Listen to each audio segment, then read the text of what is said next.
오늘 죄를 가볍게 여기지 마십시오 라는 제목으로 함께 말씀을 받습니다. 여러분들 인생을 살아가시면서 갑자기 마음이 위축되거나 자신감을 잃으실 때가 있으실 겁니다. 여러분들 어떤 경우에 그러십니까? 제가 저희 아내랑 언제 마음이 위축되고 자신감을 잃느냐 한번 물어봤어요. 근데 저희 아내는 갑자기 소외감을 느낄 때, 외로움을 느낄 때 기분이 좋았다가도 위축이 되고 또 이렇게 자신감을 잃는다고 저한테 이야기를 하더라고요. 그럼 저의 역할은 저희 아내가 외로워지기 전에 함께 있다는 걸, 제가 함께 있다는 걸 이렇게 격려를 해주는 게 저의 역할이겠죠.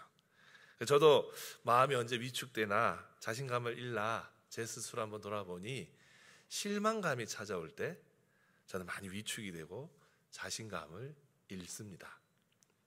이게 일시적으로 괜히 기분 문제일 수도 있겠지만 또 기분 탓으로 돌릴 수도 있겠지만 때로는 굉장히 어려운 문제로 다가와서 힘들 수도 있죠. 한참 의욕적으로 어떤 일을 진행을 하다가 고비를 맞아서 꼬꾸라져서 마음이 위축될 때도 있습니다. 그래도 오뚜기처럼 이렇게 벌떡 일어섰는데 또 열심히 달려나가다가 또 실패를 맞이하면 낙심을 합니다. 또 그 상태에서 불굴의 의지를 발휘를 해서 또 일어서서 가는데 또 고비를 넘기지 못하고 또 그럴 때는 완전히 자신감을 잃을 때가 있지요. 그때는 참으로 우리 마음이 많이 힘듭니다. 많이 위축되고 절망이 되지요. 이런 인생의 시간에 어떤 사람들은 길고 긴 인생의 어둠의 터널이다 라고 말을 합니다. 신앙생활도 마찬가지입니다. 믿음 생활하면서 기쁨과 즐거움이 충만할 때도 있지만 특별히 의기소침해지고 또 영적인 위축감을 경험할 때가 꼭 있습니다. 그럼 여러분 이럴 때 우리 어떻게 해야 될까요? 이런 영적 위축감을 경험할 때 어떻게 하면 좋을까요?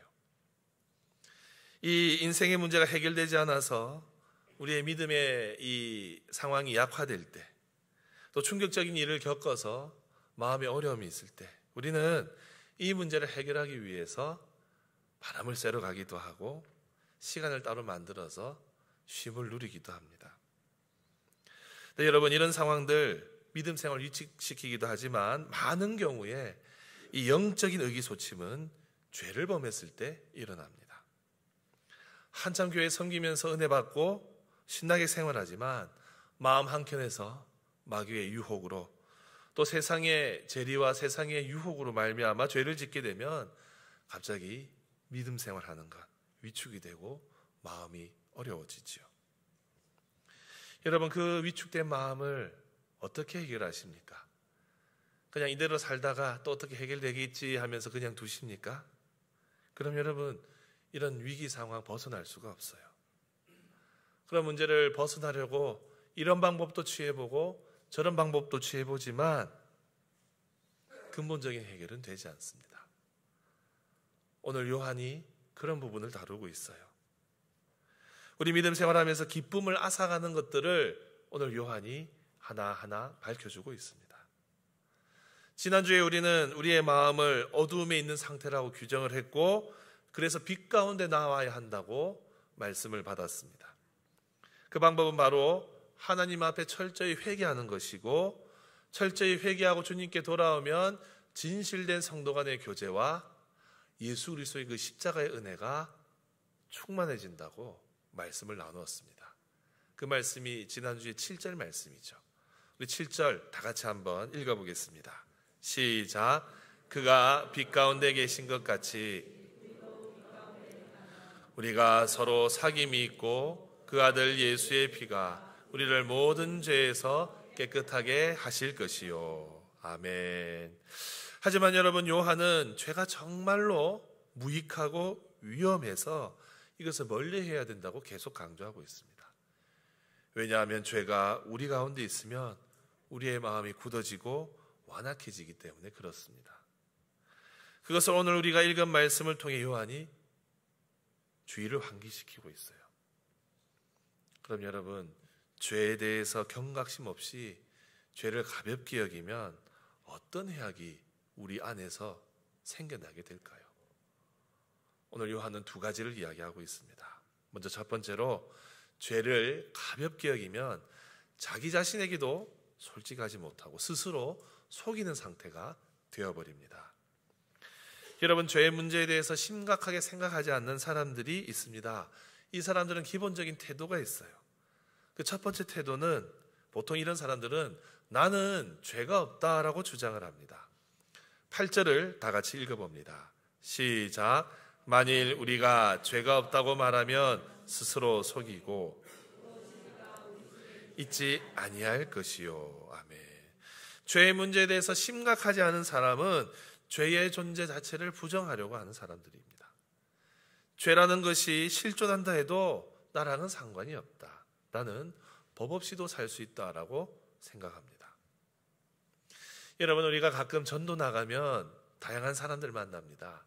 우리 153 전도대가 열심히 전도 나가는데 전도 나가서 참 다양한 분들을 많이 만나요. 근데 그 중에는 이런 분들도 계세요. 나는 법 없이도 살 수 있어요. 큰 죄 저지르고 산 적이 없습니다 라고 하는 분들 계세요. 그런 분들 어떻습니까? 우리가 복음을 전할 때 우리는 죄인입니다 라는 것을 전하면 그분들의 반응은 나 죄 지은 적 없어요. 나는 깨끗한 사람이에요. 이렇게 이야기를 하죠. 이런 분들은 보통 자기애가 강한 분들이에요. 자기 스스로 자부심이 있고 윤리도덕적으로 깨끗하게 살았다고 자부합니다. 그런 분들에게 복음을 전하고 죄의 문제를 밝히는 것은 사실 쉽지 않아요. 우리 주님께서 그들의 마음을 깨워주셔야만 복음의 씨앗이 그곳에 심겨질 수 있습니다. 그런데 심각한 것은 예수 믿는 사람들 중에서도 이렇게 자기 스스로 죄 없다 여기는 사람들이 있다는 겁니다. 여러분, 맞는 말 아닙니까? 예수 믿으면 죄 사함 받는다. 여러분, 이거 진리 아닙니까? 그래서 예수 믿어서 나 죄 없는 거 아니냐 물어볼 수 있죠. 근데 이 부분에 대해서 지난주 제가 설교하면서 좀 전했죠. 우리가 죄 사함 받았지만 여전히 거룩하게 살아가는 데 있어서 이 죄가 우리의 발목을 잡고 있고, 우리가 새롭게 된 이 거룩함을 유지하기 위해서 우리가 혹여 주님 앞에 범죄했을 때 얼른 회개해야 된다고. 때 묻어도 먼지 털어내듯이 얼른 회개해서 우리의 거룩을 유지해야 된다고 말씀드렸습니다. 구원받은 백성은 예수 그리스도의 피로 말미암아 빛 가운데로 들어왔지만, 그렇다고 그 과정에 그 어두운 그 옛 영역 자체가 완전히 없어지는 게 아니에요. 그건 예수 그리스도께서 이 땅에 오실 때에 다 없어지는 거죠. 여전히 죄의 영향력은 주님 오시기 전까지 그 잔존물이 남아있어요. 그래서 여러분, 우리가 죄 없다 스스로 그렇게 여기고 그렇게 생각하고 그렇게 주장하고 있다면 그것은 우리 스스로를 속이는 일입니다. 마치 이것은 스스로에게 가스라이팅 하는 것과 마찬가지예요. 자기를 속이는 것과 매한가지입니다. 여러분, 벌거벗은 임금님 이야기를 아시지요? 이 임금님이 굉장히 호사스러운 사람이라서 매일 새로운 옷을 갈아입고 나라를 통치했습니다. 그래서 이 국민들 앞에 좋은 옷 입고 매일 새 옷 입고 서는 게 로망인 그런 왕이었죠. 하늘은 최고의 디자인을 할 수 있다고 자부하는 이 재봉사 한 명이 나타납니다. 사실 이 사람은 사기꾼이에요. 이 재봉사가 자기가 정말 왕에게 입힐 수 있는 최고의 재질로 만들어진 이 옷을 만들어서 입혀드리겠습니다 라고 했죠. 어떤 옷입니까? 이 옷은 너무 화려해서 눈에 정말 제대로 보이지 않는 이런 옷입니다 라고 하면서 왕을 속이죠. 근데 이 사기꾼이었어요. 그냥 왕 벌거벗겨서 사람들 앞에 세웠어요. 왕은 착각을 했습니다. 내가 지금 이 세상에서 제일 화려한 옷을 입었다. 여러분, 속옷 차림으로 나가서 백성들 앞에서 활보를 했어요. 얼마나 미련한 짓입니까? 사기꾼은 속였어요. 근데 여러분, 오늘 말씀에 우리가 죄 없다 하면 우리 스스로 그렇게 속는 사람, 속이는 사람이 됩니다. 여러분, 스스로 속이는 사람이 되지 마십시오. 우리는 자기 자신에게 솔직해야 됩니다. 죄는 다 드러나게 되어 있습니다. 하나님 앞에 우리 자신이 솔직하지 않으면 계속 이 죄의 영향력이 우리를 스물스물 괴롭혀요. 여러분, 정직하게 주님 말씀 앞에 우리의 삶을 돌아보십시오. 정말로 나 자신이 주님 앞에 정결하게 살고 있는지, 그 작은 죄 하나에 몸부림치며 주님 앞에 철저히 회개하고 있는지, 우리 자신을 그렇게 돌아보지 않으면 우리는 스스로를 속이는 사람입니다. 사랑하는 성도 여러분, 요한은 분명히 우리에게 교훈합니다. 죄에 대해서 가볍게 여기면 우리 스스로 속게 된다는 것을 경고합니다. 이 말씀을 마음에 새겨서 정직하게 주님 앞에서 살아갈 수 있는 우리 모두가 되시기를 주님의 이름으로 축복합니다. 두 번째는 죄를 가볍게 여기면 하나님을 거짓말쟁이로 만듭니다. 이렇게 죄의 문제를 쉽게 생각하는 다른 유형의 입장은 바로 나는 죄 안 짓는 사람이다 하는 입장이에요. 죄 없다 주장한 사람이 한 수 접었다 생각합시다. 그래, 좋다. 나는 죄가 없다 하는 것 한 발 내가 양보하겠다. 그리고 나도 죄 지을 가능성이 있다는 것 인정하겠다. 하지만 나는 자신한다. 나는 죄 짓지 않을 자신이 있다. 이렇게 주장하는 사람이 있어요. 요한은 이렇게 나는 죄 안 짓는다라고 하는 사람은 하나님을 거짓말쟁이로 만드는 사람이라고 말합니다. 우리 10절을 다 같이 읽어봅니다. 시작. 만일 우리가 범죄하지 아니하였다 하면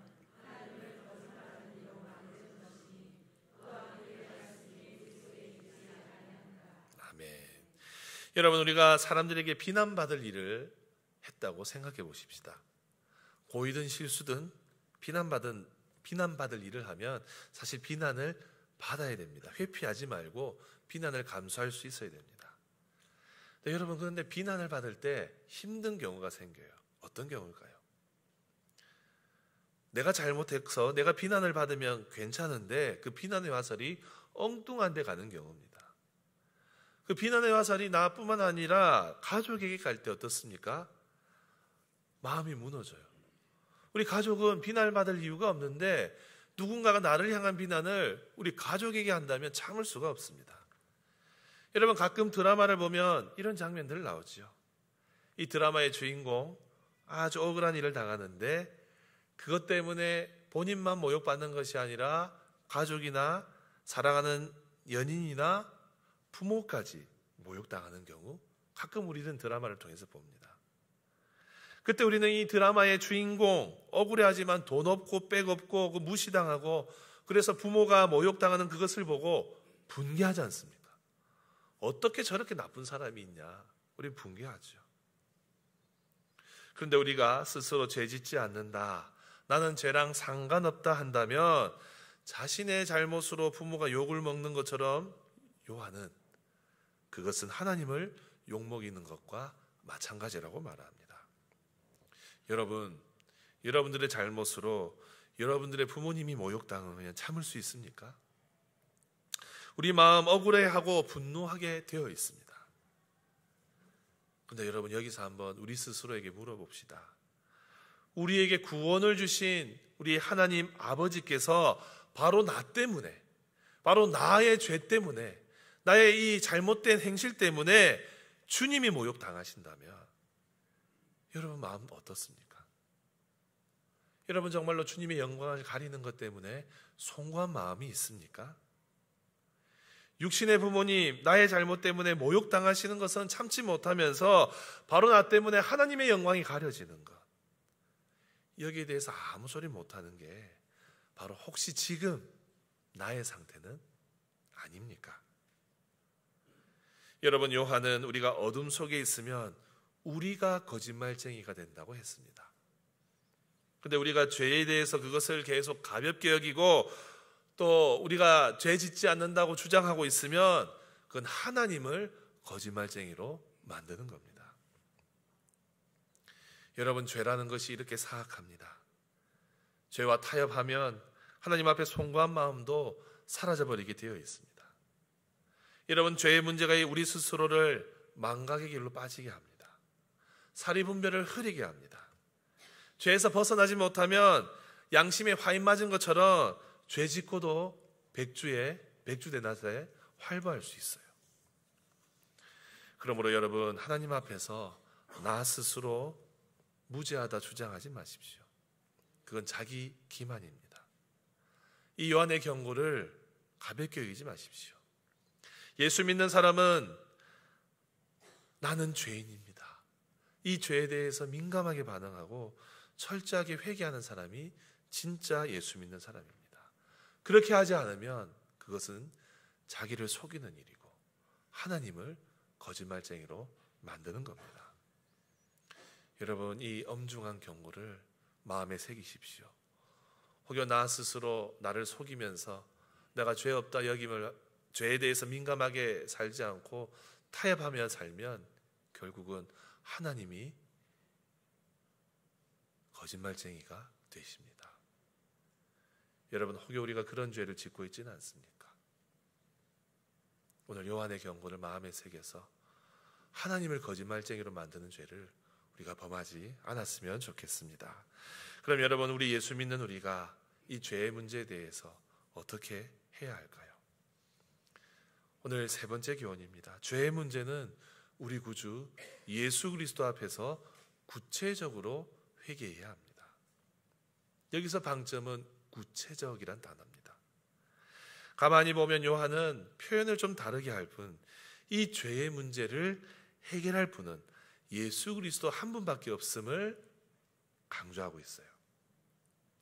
요한은 우리 예수님에 대해서 어떻게 말합니까? 먼저 오늘 9절을 보십시오. 다 같이 읽어봅니다. 시작. 만일 우리는 미쁘시고 의로우사 우리 죄를 사하시며 우리를 모든 불의에서 깨끗하게 하실 것이요. 아멘. 여러분, 9절에서 그는 미쁘시고 의로우사라고 하죠. 우리 주님은 믿을 수 있는 분이고 의로운 분입니다. 이 예수님이 행하신 일이 무엇입니까? 우리 죄를 사하시는 일을 행하셨어요. 예수 그리스도께서 우리를 깨끗게 하셨다고 말씀합니다. 여기에 더해서 우리를 모든 불의에서 깨끗게 하신다. 여러분, 바로 이 장면에서 한번 봅시다. 우리의 공로가 있습니까? 우리가 우리의 죄를 자백하는 것 외에, 우리의 죄를 인정하는 것 외에 죄사함을 받게 하는 모든 일들은 우리 쪽에서 할 수 있는 것이 없어요. 이것은 다 예수님께서 행하시는 일입니다. 우리 죄를 사하시는 분은, 모든 불의에서 깨끗하게 하실 분은 미쁘시고 의로우신 우리 구주 예수 그리스도 되십니다. 바로 우리 주님께서 우리를 의롭게 여겨주시고 신실하신 그분께서 우리에게 죄사함의 은혜를 베풀어 주신 겁니다. 여러분, 또 보십시다. 우리 예수님 과연 어떤 분입니까? 오늘 요한은 이 의로우신 주님이 대언자 되신다라고 하고 있습니다. 우리 2장 1절과 2절 같이 읽어봅니다. 시작. 나의 자녀들아,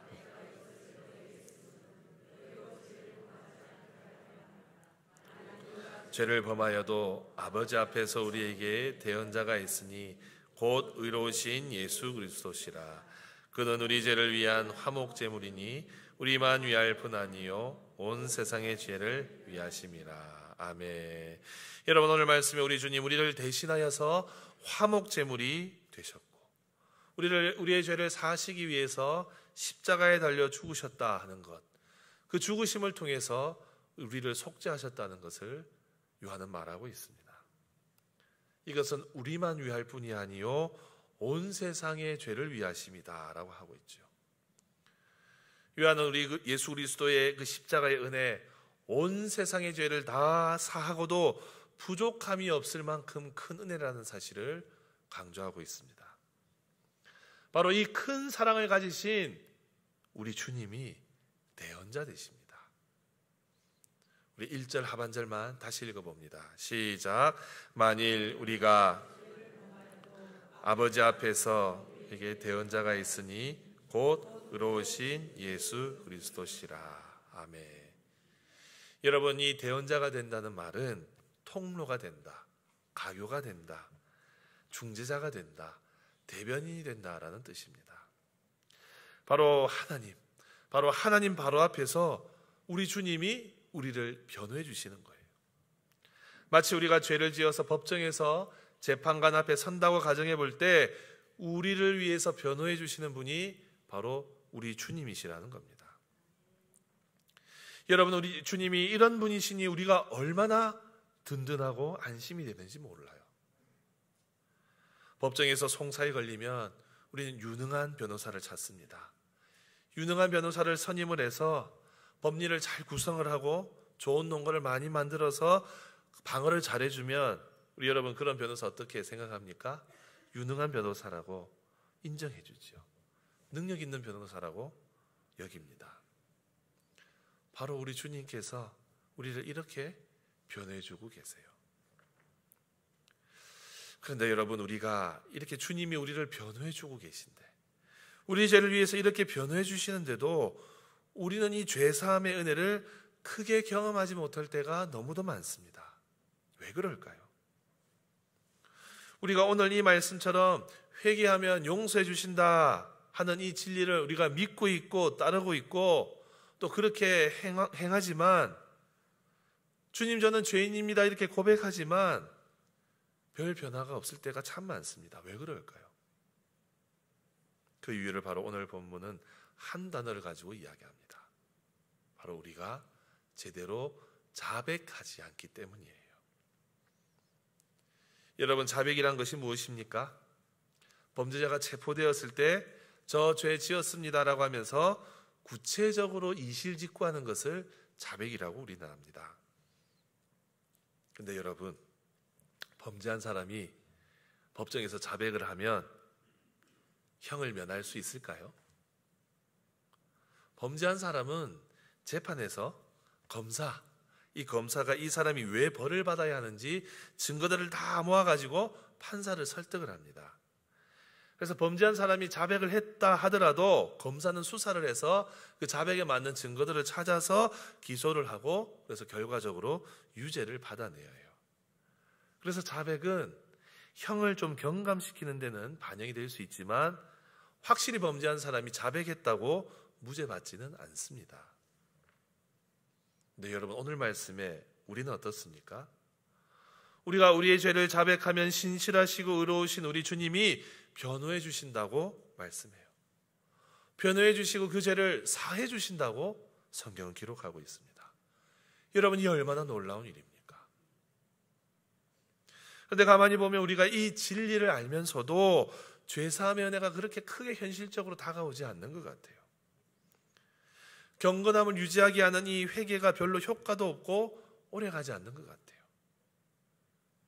회개하는 것 같지만 왜 죄사함 받는 은혜 크게 누리지 못할까요? 바로 그 이유가 구체적으로 우리의 죄를 자백하지 않기 때문에 그러합니다. 여러분, 우리가 기도할 때 주님 저는 죄인입니다 이렇게 기도하시지요. 저도 사실 그렇게 기도해요. 새벽에 기도하다가 또 기도 안 하고 또 멍하게 있을 때 습관적으로 하는 말, 주님 불쌍히 여겨 주옵소서. 주님 저는 죄인입니다. 저도 그 기도하고 있어요. 여러분, 이 고백은 예수님을 처음 믿을 때 할 수 있는 회개 기도입니다. 이제 예수님을 믿게 된 백성들, 이런 어떤 포괄적인 회개 기도가 아니라 나의 삶을 야금야금 좀먹고 있는 죄의 문제들, 은밀하게 있는 이 죄의 문제들, 이걸 구체적으로 회개하고 고백해야 돼요. 주님, 저에게 상처 준 사람 제가 용서하지 않고 있습니다. 주님, 제가 길 가다가 예쁜 여자 보았는데 음욕을 품었습니다. 주님, 제가 스마트폰 하다가 야한 영상도 보게 되고 스마트폰 하다가 또 그런 늪에 빠졌습니다. 주님, 제가 이 주님께 시간을 떼어드리기로 약속해놓고도 제 영혼 종먹는 일에 저의 영혼을 팔아버렸습니다. 하나님 앞에 방해되는 것, 제가 이거 다 걷어내고 주님 앞에 말씀과 기도 생활 열심히 하겠다고 다짐했지만 또 세상의 그런 장애물 아무 생각 없이 받아들였습니다. 제가 분주하고 바쁜 일 속에서도 주님 만나겠다고 약속했는데, 주님의 일을 주님의 뜻대로 선택하겠다고 결심했는데 그 결심의 순간에 세상의 선택을 했습니다. 여러분, 기도하실 때 정말로 이렇게 구체적으로 기도하십니까? 우리의 회개 기도가 능력이 없는 이유는 우리가 구체적으로 우리의 죄를 낱낱이 구하지 않기 때문에 그렇습니다. 사랑하는 성도 여러분, 우리가 회개하되 진심으로 구체적으로 회개하지 않으면 우리는 죄사함의 능력 제대로 체험할 수 없습니다. 우리가 지은 죄를 구체적으로 낱낱이 구하지 않으면 우리의 회개 기도는 안고 없는 찐빵에 불과하다는 겁니다. 사랑하는 성도 여러분, 죄의 문제에 대해서 쉽게 간과하지 마십시오. 요한은 이렇게 편지를 쓰는 이유를 구체적으로 정확하게 밝히고 있습니다. 2장 1절 상반절만 같이 읽습니다. 시작. 나의 자녀들아, 않게 하려 함이라. 아멘. 여러분, 우리 주님께서 죄의 문제를 해결하시기 위해서 이 땅에 오셨습니다. 죄 없으신 그분께서 우리의 죄를 대신 지시고 화목제물이 되셨습니다. 여러분, 이 말씀을 깊이 마음에 새기십시오. 우리가 진실되게 회개하지 않고 죄에 대해서 가볍게 여기면 그것은 우리를 속이는 겁니다. 죄와 쉽게 타협해버리고 죄에 쉽게 우리의 영혼을 내어주면 그건 하나님을 거짓말쟁이로 만드는 겁니다. 율법주의에 빠져서 교만하게 사는 것도 하나님을 거짓말쟁이로 만드는 겁니다. 여러분, 우리를 구원하신 그분을 이렇게 오해받게 하는 것, 우리의 배은망덕 아닙니까? 사랑하는 성도 여러분, 전심으로 주님 앞에 날마다 우리의 죄를 회개할 때 그때 참된 자유와 기쁨을 누릴 수 있습니다. 혹여 본의 아니게 죄를 지어서 마음에 무거운 분들 계십니까? 죄의 문제로 가슴이 정말 응어리진 것으로 가득 찬 분 계십니까? 세상의 어려움으로, 세상의 고민으로, 세상의 힘든 문제로 마음이 너무너무 힘든 분들 계십니까? 여러분, 주님 앞으로 오십시오. 주님 앞에 마음을 내려놓으십시오. 진실한 회개로 나오는 모든 자들을 우리 주님께서 용서해 주시고 자유케 하신다고 오늘 말씀은 우리에게 교훈합니다. 사랑하는 성도 여러분, 이번 한 주간 살아가시면서 죄의 문제 쉽게 타협하지 마시고 작은 죄가 인지가 되면 간절히 주님 앞에 회개 기도하십시오. 그러한 기도가 우리의 영혼을 살릴 줄 믿습니다. 이러한 은혜 가운데 하루하루 승리하며 살아가시기를 주님의 이름으로 축복합니다. 우리 함께 찬양합니다.